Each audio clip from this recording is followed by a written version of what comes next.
Hola, muy buenos días, buenas tardes. Bonjour, bon après-midi. À partir du siège de l'Organisation panaméricaine de la santé, l'OPS, à Washington, DC, bienvenue à cette séance d'information au sujet de la pandémie de COVID-19 dans la région des Amériques. Je suis Luciana Viegas.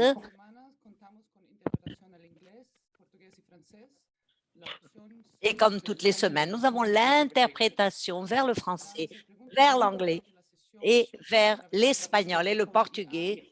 Vous pouvez poser vos questions également, en cliquant sur le bouton Q et A.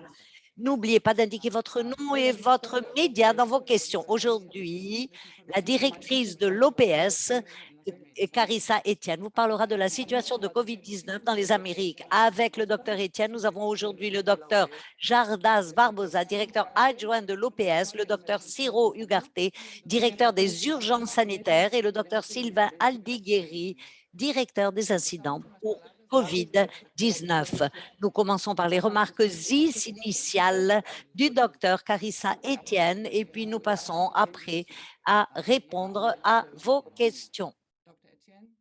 Docteur Etienne, vous avez la parole. Merci et bonjour à toutes et à tous. Merci de nous rejoindre pour cette conférence de presse. La semaine dernière, nous avons noté une augmentation forte de 23% des nouveaux cas dans notre région. Et il y avait 880 583 nouvelles infections par la COVID-19 et plus de 15 000 décès liés à cette infection sur le continent américain cette dernière semaine. La plupart de ces nouveaux cas ont eu lieu en Amérique du Nord, où autant les États-Unis que le Canada signalent des taux d'incidence croissants. Les territoires canadiens du Yukon et du Nord-Ouest ont connu une augmentation de l'ordre de 2 à 3 plus d'infections cette dernière semaine. Contrairement à cette tendance, l'Amérique centrale a observé une réduction de 37% des nouvelles infections. Cependant, en Amérique du Sud, presque tous les pays, à l'exception du Brésil, du Suriname et du Venezuela, signalent des taux d'incidence croissants avec les plus fortes augmentations la semaine dernière en Équateur et au Paraguay. Dans le département bolivien de Santa Cruz, les cas ont augmenté de 400% à la suite de récentes grèves qui ont empêché certaines personnes d'avoir accès aux centres de vaccination et de tests.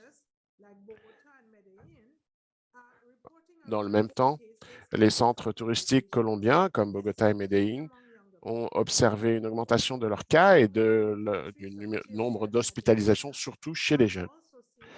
Les pays du cône sud, comme le Chili et l'Argentine, ont également observé des augmentations de nouveaux cas.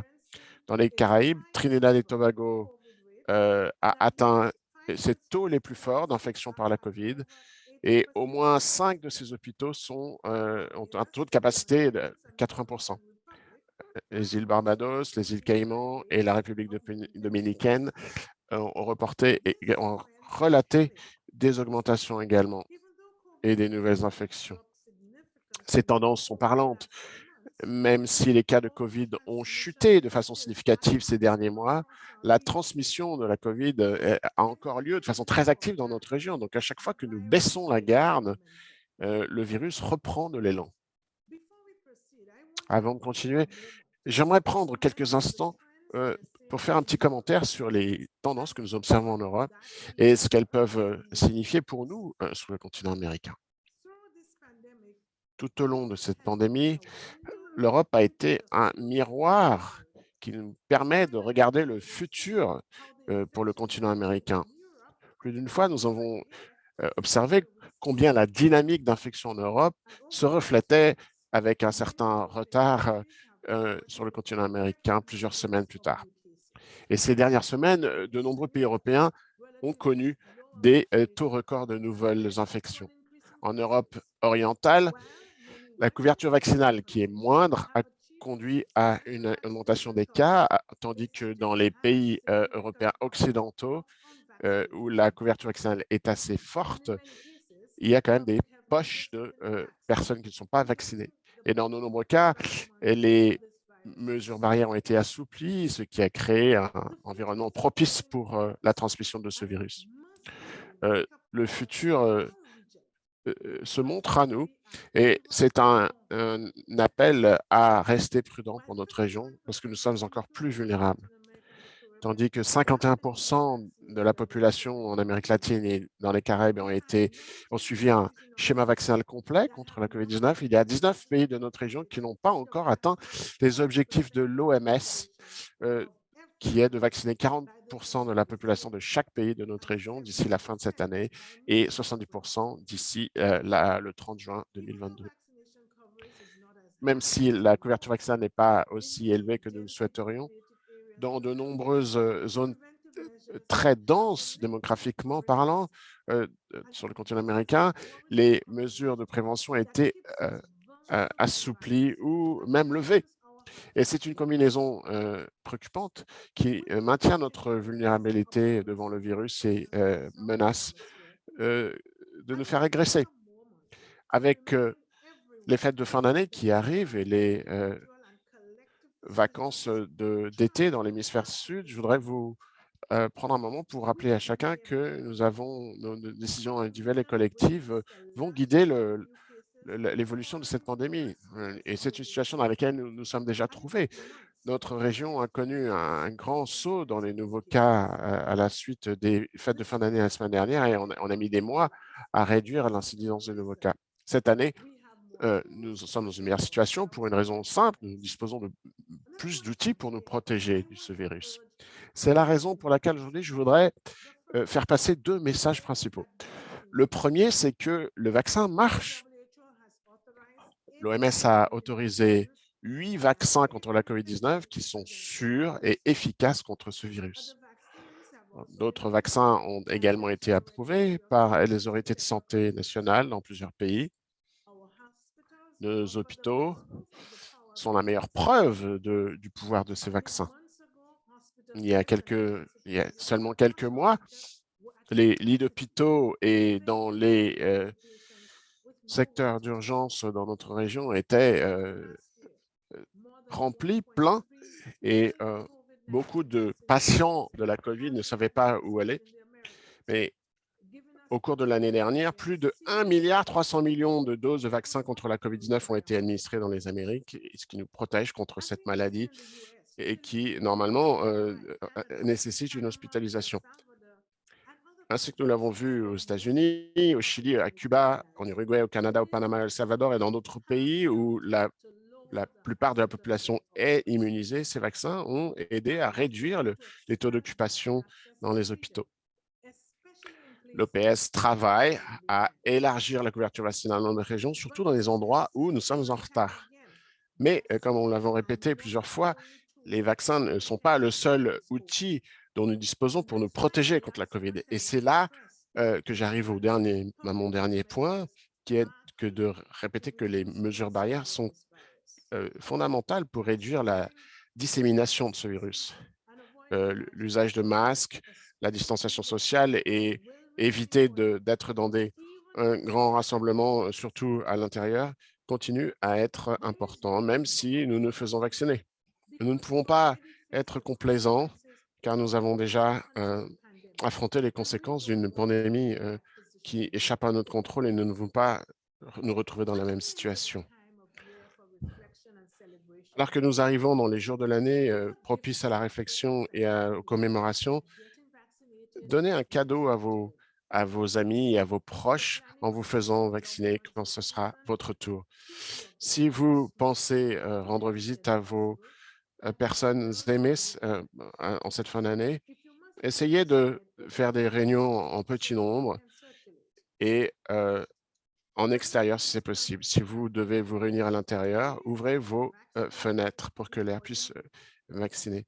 Et si vous comptez voyager, faites-vous vacciner avant de partir. Et n'oubliez pas de porter votre masque pendant votre voyage et de suivre les mesures barrières sur votre lieu de vacances. Les décisions que nous allons prendre au cours des prochains mois vont déterminer comment l'année qui commence va se passer. C'est à nous de prendre des décisions intelligentes et sûres pour protéger nos vacances fin d'année, nous protéger nous-mêmes et chacun de ce virus. Merci, Dr. Nian, pour ces messages opportuns et importants. Normalement, il nous faut prendre des choix intelligents pour ces fêtes de fin d'année. Est-ce que vous pourriez en dire un petit peu plus là-dessus? Bien, laissez-moi vous remercier d'abord pour cette question. La chose la plus intelligente que l'on peut faire, c'est de se faire vacciner contre la COVID-19 dès que l'on devient éligible et dès qu'un vaccin est disponible dans votre pays. Donc, n'hésitez pas à vous faire vacciner et n'écoutez pas trop ce que vous auriez entendu ou lu sur Internet.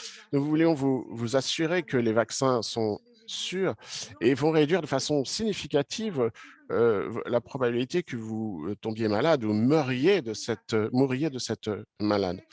Si vous n'avez pas encore été vacciné, profitez des fêtes de fin d'année pour réserver un rendez-vous pour vous faire vacciner ou aller en pharmacie ou dans une clinique où des vaccins sont disponibles. Parce que une fois vacciné, vous allez passer les fêtes de fin d'année et les mois qui viennent en étant en meilleure santé sans conséquences de la COVID-19. Vous éviterez d'être une cause de souci ou de peine pour votre famille et vos amis et vous allez aider votre communauté en n'étant pas hospitalisé. Cependant, rappelez-vous qu'être vacciné n'est pas une raison d'être complaisant et d'oublier toutes les autres mesures barrières, parce que nous le savons, il n'y a aucune solution magique pour éviter la COVID-19. Donc, nous demandons aux gens de tout faire, de prendre toutes les mesures possibles. Faites-vous vacciner, utilisez un masque dans les endroits publics et où on ne peut pas maintenir la distanciation sociale et protégez-vous. Respecter la distanciation sociale quand c'est possible en intérieur. Donc, le virus ne va pas prendre de vacances, lui, et nous non plus, nous ne pouvons pas le permettre. Il s'agit d'une maladie dangereuse, rusée, qui a déjà tué plus de 5 millions de gens dans le monde entier et en a infecté plus de 254 millions. Donc, ne rentrez pas dans ces statistiques en ayant renoncé aux mesures de protection. Merci beaucoup, Dr. Etienne. Carissa Etienne pour ces... Nous passons maintenant aux questions et réponses. Nous commençons par la question de Mar Romero Sala, journaliste de santé à France 24 sur les vaccins. Comment ont progressé les accords bilatéraux avec les sociétés pharmaceutiques pour l'achat direct des vaccins COVID-19 en vue de leur distribution en Amérique latine et dans les Caraïbes? Et la deuxième question, quelle est votre évaluation du mécanisme COVAX dans la région? Merci pour ces deux, Dr Barbosa, merci pour ces deux questions. Les négociations avec les laboratoires pharmaceutiques continuent à avoir lieu. Nous avons des accords signés avec AstraZeneca, Sinovac et Sinopharm, et nous allons maintenant aboutir à un nouveau accord avec un producteur de ARN messager. Cet accord était en suspens parce que nous attendions la confirmation des pays. Tandis que plus de pays participent à cet effort, nous pourrons atteindre de meilleurs prix. Ceci est très important d'avoir pour 2022, d'avoir plus de vaccins dans la région. Nous continuons à négocier avec chacun des pays qui a montré son intérêt pour signer des contrats. C'est une possibilité complémentaire au mécanisme COVAX, aux accords que les pays ont, et ceci a pour but de pouvoir proposer aux pays toutes les possibilités pour pouvoir atteindre une couverture vaccinale suffisante pour contrôler la transmission. Au sujet du mécanisme COVAX, il me semble que c'est très important que les pays puissent avoir une bonne évaluation au sujet de que si se passe. Ce mécanisme est très important pour pouvoir garantir un accès équitable. COVAX a remis environ 530 000 millions de doses. Et pour les pays à faible revenu, ceci est une grande différence parce que je ne sais pas quelle serait la possibilité qu'ils auraient s'ils n'avaient pas le mécanisme COVAX. Mais en même temps, sans avoir un accord mondial au sujet de l'accès équitable, la vérité, c'est que les producteurs de vaccins ont priorisé les accords bilatéraux avec les pays riches à revenus élevés et plus développés. Et ceci parce qu'ils peuvent vendre leurs vaccins à ces pays pour un prix plus élevé. Le mécanisme COVAX a fait face à certaines difficultés. Les produits de l'Institut d'Inde, par exemple, qui s'était engagé à remettre 500 millions de doses en 2021 et toutes les importations ont été interdites par le pays au long de l'année. Le producteur Janssen s'était engagé à remettre 20 millions et n'a remis que 5%. Donc, le mécanisme COVAX vont être remises ces derniers temps. Nous avons reçu beaucoup de dons des pays à travers de ce mécanisme qui a enregistré une croissance énorme et nous espérons que jusqu'à la fin décembre, ce chiffre puisse augmenter pour les livraisons. Par conséquent, c'est un mécanisme important. Mais s'il n'y a pas de proposition ou d'accord pour que les producteurs puissent aussi prendre en compte une distribution plus équitable de leur production, ces mécanismes ne vont jamais atteindre les objectifs qui sont nécessaires. Merci, merci, docteur Barbosa.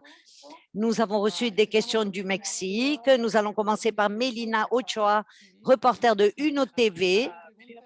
Mélina demande, vendredi dernier, le secrétaire mexicain à la santé, Jorge Alcocer Varela, a signalé qu'il y avait de petits signes d'une 4e vague de coronavirus au Mexique. La question est, l'OPS voit-elle ces signes d'une 4e vague de COVID-19 au Mexique? Docteur Ugarte, merci de cette question qui s'applique à plusieurs pays. J'aimerais vous rappeler que pendant la période de cette pandémie, nous avons vu qu'à différents moments et dans diverses régions géographiques, il y a eu des augmentations de cas ou des poussées qui sont en rapport avec le relaxement des mesures de protection et surtout dans les zones où il y avait une couverture faible de vaccination. Au Mexique, on observe récemment une poussée de cas et de décès, surtout chez les personnes non vaccinées, et bien que le nombre de cas actifs s'est stabilisé ces 2 dernières semaines, nous devons prendre en compte que ce qui s'est passé l'année dernière à cette même époque au Mexique, nous avons vu que les fêtes et les activités commerciales et familiales, etc., lorsqu'il est plus difficile de conserver une distanciation physique, l'utilisation constante du masque, ce sont des moments où il y a une population, alors que la plupart de la population ne s'est pas vaccinée. Et donc, à cause de toutes ces choses-là, il y a eu une augmentation significative des cas vers les mois de décembre de l'année dernière et de janvier de cette année. Ainsi, je voudrais répéter ce qu'a dit notre directrice. Elle l'a dit très clairement, à cette époque de l'année, il est fondamental de conserver les mesures barrières et de promouvoir la vaccination à un niveau national. J'aimerais que le docteur Aldigueri puisse compléter cette partie de la question.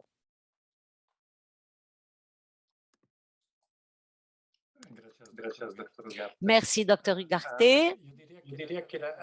Je dirais que la caractéristique principale de cette pandémie est toujours l'incertitude de cette évolution. Et ceci devrait nous pousser à faire très attention quant à l'évolution de la pandémie. J'aimerais également faire une référence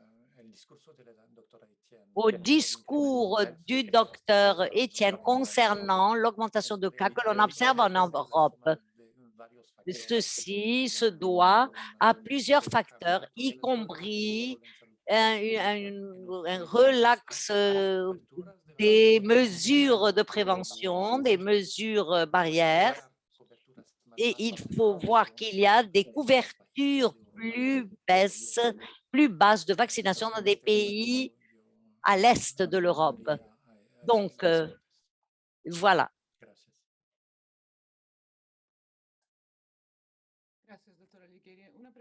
Merci, docteur Aldigueri. Une question qui se rapporte au variant Delta de Blanca Valadez du groupe Milenio Mexique. La question se rapporte à ce qui se passe en Europe et qui circule dans certains pays au Mexique, et elle demande: prévoyez-vous en combien de temps pourrait-on assister à une mutation du virus susceptible d'inverser tout le processus acquis par la vaccination? Docteur Aldigueri, s'il vous plaît. Oui. Et ceci est lié à la situation en Europe. La circulation du variant Delta constitue un facteur supplémentaire. En ce moment, on ne le considère, on ne sait pas quel est le facteur le plus important qui a augmenté les incidences en Europe. Rappelons que, aussi bien à un niveau mondial que régional, le variant Delta est prédominant et c'est le seul qui est en circulation. Par conséquent, on attend on pense que c'est ce variant qui est le responsable de la nouvelle poussée. Mais d'un autre côté, d'après les standards d'évolution que l'on a pu constater ces dernières semaines, il est possible que le virus SARS-CoV-2 arrive à un point où le génome se stabilise, et bien qu'il soit stable, et par conséquent, les mutations sont de plus en plus rares. Donc, le processus que l'on a observé avec les sous-lignées du variant Delta permettent de dire que bien que ce soit très transmissible, ça n'évolue pas vers des formes sévères ou vers d'autres variants. Et c'est pour ça qu'il est nécessaire de continuer la surveillance génomique du virus et être attentif à tout changement qui puisse avoir un impact sur l'efficacité des vaccins. Et avec une réflexion que nous avons toujours eue lors de ces conférences de presse, il faut toujours rappeler que la manière la plus efficace pour éviter l'apparition de nouveaux variants, c'est d'éviter la transmission en conservant et en appliquant des mesures de santé publique strictes. J'espère avoir répondu à cette autre question de Blanca Valadez. Merci beaucoup, docteur Aldigueri. Nous avons une question qui nous vient du Mexique, de Patricia Rodriguez Calva de Grupo Imageno Mexique. Elle dit: le Mexique a indiqué que 84% de sa population adulte est vaccinée contre le COVID avec une ou deux doses. La question est: cette couverture est-elle suffisante pour faire face à une quatrième vague de COVID-19 au cours de la prochaine saison hivernale, ou faut-il augmenter le taux de vaccination? Docteur Barbosa, s'il vous plaît. Merci pour cette question. Pour n'importe quelle vague, il est nécessaire d'avoir une vaccination, non seulement une dose. J'ai vu que dans ta question, tu mentionnes une dose ou deux doses comme s'il s'agissait de la même chose, et ce n'est pas cela. Pour être protégées, les personnes doivent se faire vacciner avec les deux doses. Le Mexique a fait un effort énorme pour vacciner sa population. Il y a déjà 50% de la population qui a pris les deux doses. Par conséquent, il s'agit d'une couverture vaccinale assez importante, mais qui n'est pas suffisante pour garantir que le Mexique n'aura pas d'autres poussées, telles que le secrétaire à la santé du Mexique l'a dit. Ce qui est important, c'est de continuer la vaccination et pouvoir atteindre une couverture vaccinale plus élevée.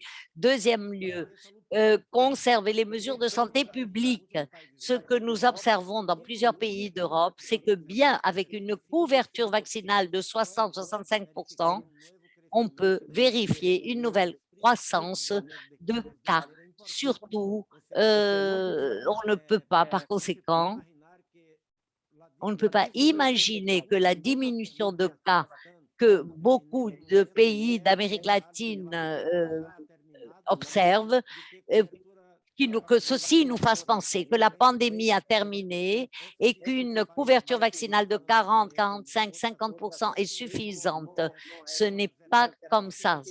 Il faut continuer à vacciner avec le schéma complet de vaccination et conserver les mesures de santé publique en même temps qu'une surveillance très importante pour pouvoir identifier rapidement s'il y a un changement quelconque dans la manifestation de la maladie dans les pays. Merci. Merci, Dr Barbosa. Nous passons à une question qui nous vient du Panama. Henry Cardenas de la presse, il nous dit, dans les dernières semaines, Panama voit une augmentation de cas. Quelle est l'évaluation de l'OPS sur ce sujet et que recommandez-vous aux autorités du pays? Docteur Ugarte, s'il vous plaît. Merci, Luciana, et merci pour cette question qui nous vient du Panama. Au Panama, il a été reporté 200, je crois, cas nouveaux, mais aucun décès. S'il y a eu une certaine augmentation dans la positivité et les infectés, nous sommes par conséquent à un niveau de contrôle assez important. Mais néanmoins, il est important de prendre en compte tous les aspects que nous avons mentionnés auparavant. Même dans les pays qui ont une couverture vaccinale élevée, lorsque l'on baisse la garde concernant les mesures, les cas vont augmenter et les personnes qui ne sont pas vaccinées vont être hospitalisées et les personnes qui sont vaccinées pourraient également se contaminer. Dans le cas du Panama, l'information disponible nous dit qu'il y a 79% de la population qui a été vaccinée avec le schéma complet. C'est une bonne nouvelle, mais d'un autre côté, il faut nous rappeler ce qu'ont dit la directrice Sylvain, Dr Jarbas, et le répéter. Il faut continuer avec les mesures barrières. Surtout qu'après un long terme, nous avons la possibilité de nous retrouver, d'avoir des activités, etc. Mais il faut considérer que c'est une opportunité, une occasion pour le virus aussi, et qu'il puisse infecter plus de gens et peut tuer des personnes. Ainsi, c'est une responsabilité des autorités de santé, de continuer avec des informations et des communications, pouvoir promouvoir des espaces pour que ceux qui ne se sont pas fait vacciner puissent se faire vacciner. Mais la responsabilité en revient à chacune et à chacun de nous. Il est fondamental de continuer avec ces mesures de protection. Merci beaucoup. Merci, Dr Ugarte. Nous passons maintenant à une question sur un vaccin, la Coronavac. Question de Tobias Kaufer du quotidien allemand Die Welt. Est-ce que vous avez des informations réelles sur l'efficacité du vaccin Coronavac? Est-ce que ça pourrait expliquer les évolutions positives de la situation au Brésil? Dr Barbosa. Merci pour cette question. Le Brésil a recours à plusieurs vaccins et pas seulement au Coronavac. Il utilise aussi le vaccin d'AstraZeneca, celui de Pfizer et celui de Janssen. Ce qui se passe au Brésil et dans d'autres pays d'Amérique latine, c'est que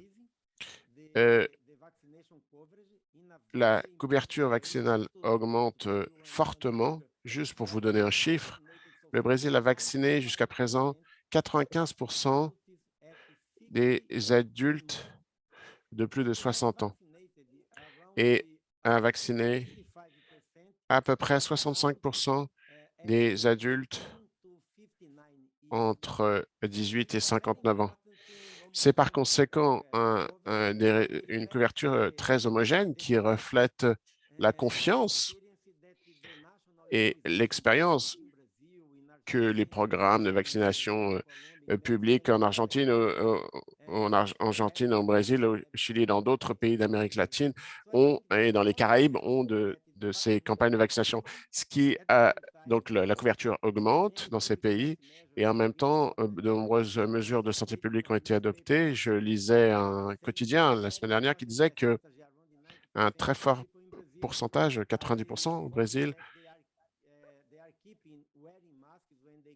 et continuer à utiliser le masque à l'extérieur quand ils sortent. Donc, c'est une bonne mesure. Il y a l'hypothèse également que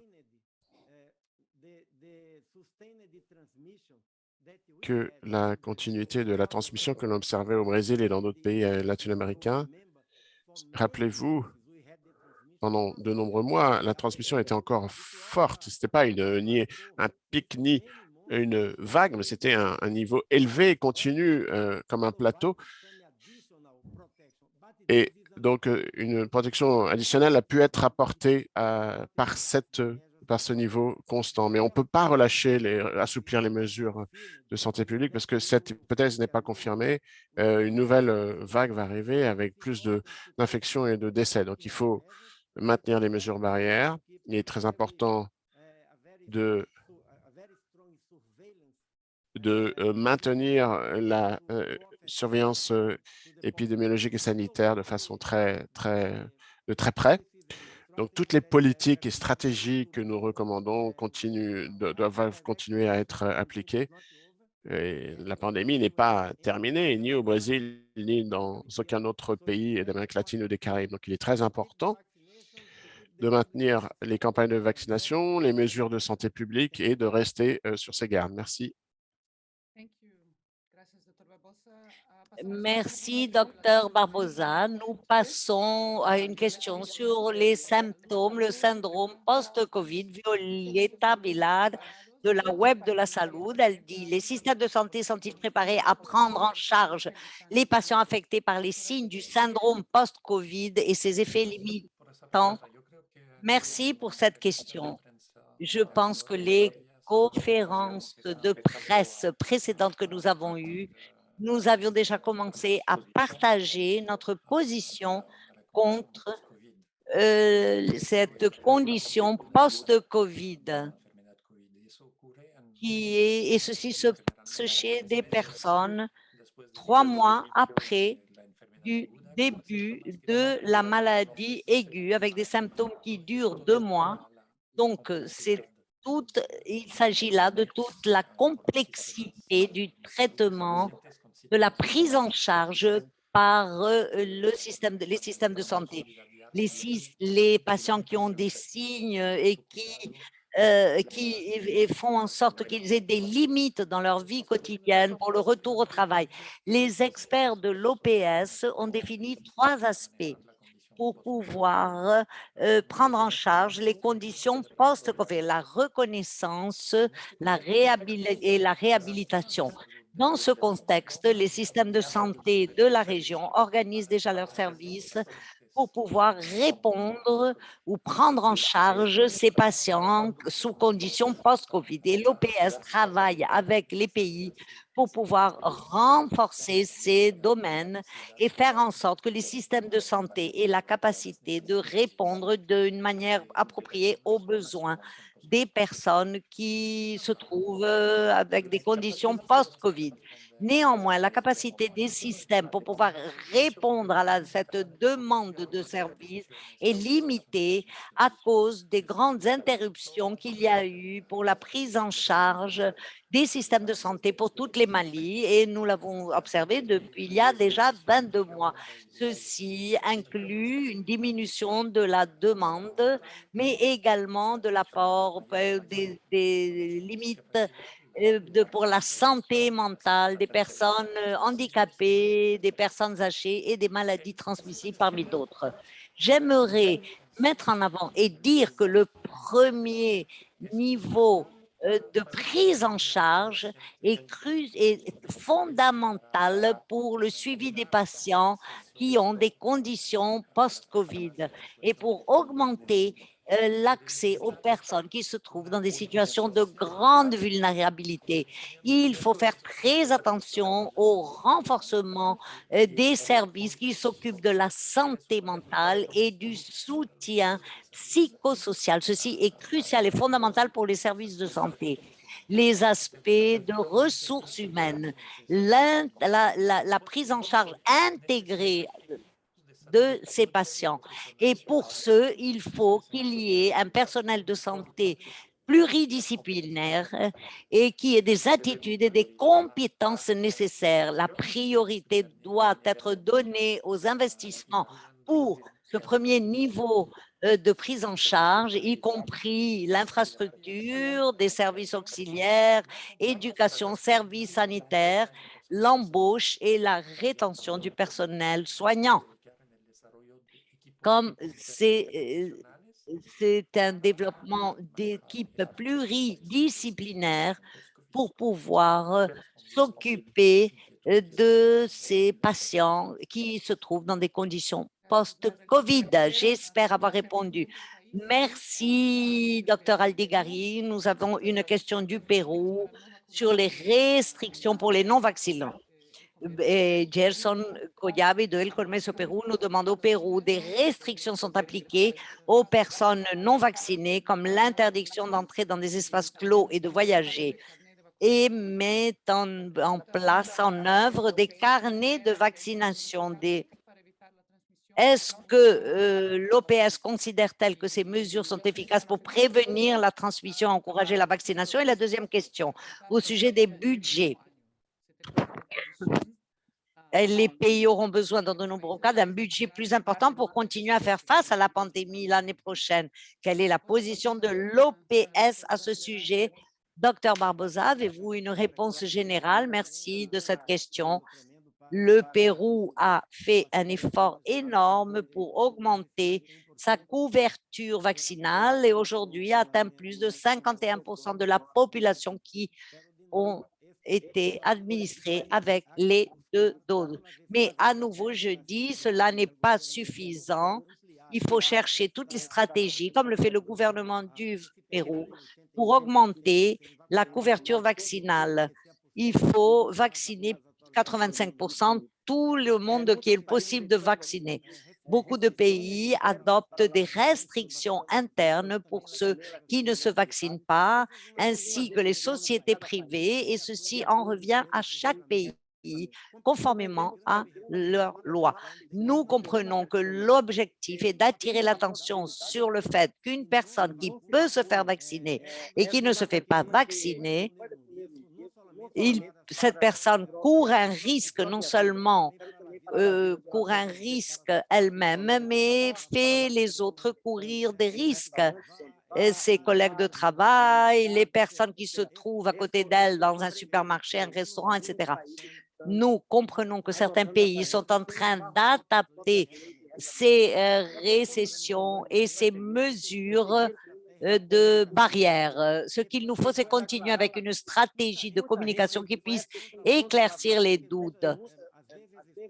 Parfois, il y a des gens qui trouvent des réponses, des fausses nouvelles sur les réseaux sociaux, entendent des informations, des fausses informations sur le vaccin. Par conséquent, il est très important d'avoir une stratégie de communication qui puisse atteindre toutes les familles, les communautés, le personnel soignant pour que les vaccins puissent continuer à déployer cet effort du gouvernement et atteindre une couverture très élevée.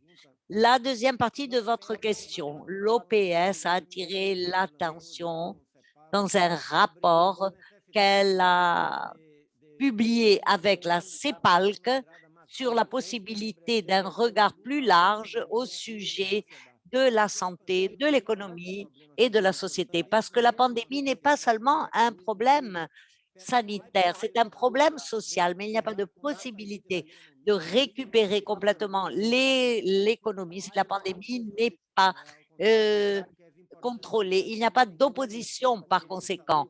Il faut prendre en compte que l'économie et la santé doivent être très bien coordonnées. L'OPS recommande que tous les pays puissent avoir des dépenses publiques en santé autour des 6% de leur PIB pour que les systèmes de santé soient plus résilients et puissent proposer des couvertures et des accès aux services à toute la population. Nous comprenons que les pays vont avoir besoin de plus de ressources et de budget l'année prochaine pour continuer la lutte contre la pandémie et auront besoin de ressources pour pouvoir renforcer leur système de santé, pour récupérer le temps qui a été perdu, les personnes qui n'ont pas été vaccinées, les femmes qui n'ont pas eu leur diagnostic précoce du cancer, du col de l'utérus et tellement d'autres maladies. Et c'est pour cela qu'il sera très important de chercher les mesures les plus efficaces et effectives, les mesures qui puissent fournir le meilleur bénéfice à la population. L'OPS travaille avec les pays pour pouvoir les aider quant à la partie technique et faire en sorte que toutes les mesures les plus efficaces et que tout le budget pour la santé puisse être mieux utilisé et puisse fournir de meilleurs services concernant la santé. Merci. Merci. Nous avons une question du Nicaragua, des variants. Viviane Lopez de la Prensa nous demande, est-ce qu'on peut pouvez-vous confirmer la variante qui prédomine dans le pays? Y a-t-il des variants de préoccupation? Docteur Aldigueri, oui, le Centre national de référence, de diagnostic de référence du ministère à la Santé du Nicaragua nous a informé des variants de préoccupation qui circulent au Nicaragua. Et au fil de ces derniers mois, les 4 variants de préoccupation ont été détectés à leur moment au Nicaragua. Néanmoins, et il est très important de dire que maintenant, à un niveau mondial, à un niveau régional des Amériques, à un niveau d'Amérique centrale et à un niveau du Nicaragua, la variante de préoccupation qui circule est le variant Delta. C'est pratiquement le seul variant qui a été détecté et a été confirmé. Ce variant, et je me permets de continuer avec mes considérations, ce variant a une de ses particularités est une transmissibilité très élevée. Lorsqu'il y a une transmissibilité communautaire,